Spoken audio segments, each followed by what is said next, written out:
নমস্কাৰ, মই শ্ৰী বিনয় কাশ্যপ। আজি আমি জানিম যে চন্দ্ৰৰ পৰা কোন কোন গ্ৰহ কিমান দূৰত থাকিলে জাতক বা জাতিকাৰ জীৱন কালত কিমান ধন উপাৰ্জন কৰিব জানিব পৰা যায়।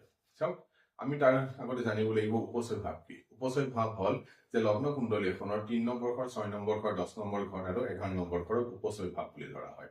ইয়াত আমি কি কৰিব লাগিব, চন্দ্ৰ যিটো ৰাশিত আছে সেই ভাৱটোক লগ্ন হিচাপে লয় তাৰ পৰা 3rd হাউস, 6th হাউস, 10th হাউস আৰু 11th হাউসক আমি ল'ব লাগিব। আমি ইয়াত মনত ৰাখিব যে নৈসৰ্গিকভাৱে শুভ গ্ৰহ।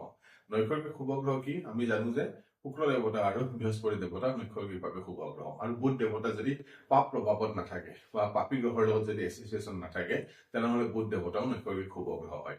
এই তিনিটা গ্ৰহ যেতিয়া চন্দ্ৰৰ পৰা 3rd হাউস, 6th হাউস, 10th হাউস, 11th হাউসত যদি থাকে তেনেহলে জাতক বা জাতিকাই নিজৰ জীৱন কালত যথেষ্ট খিনি ধন টকা পইচা আদি উপাৰ্জন কৰিব পাৰে আৰু জাতক বা জাতিকা সমাজৰ এজন ধনী ব্যক্তি হিচাপে স্বীকৃতি প্ৰাপ্ত হয়। ইয়াক জানা বহুত সহজ কথা, কুণ্ডলী এখন দেখিলে আমি ইয়াত গম পাই যাওঁ। আশা কৰো এই ভিডিঅ'টো ইনফৰ্মেটিভ হ'ব আপোনালোকৰ কাৰণে। মোৰ ভিডিঅ' যদি চাই ভাল লাগে লাইক কৰিব, শ্বেয়াৰ কৰিব, ছাবস্ক্ৰাইব কৰিব নাপাহৰিব। ধন্যবাদ।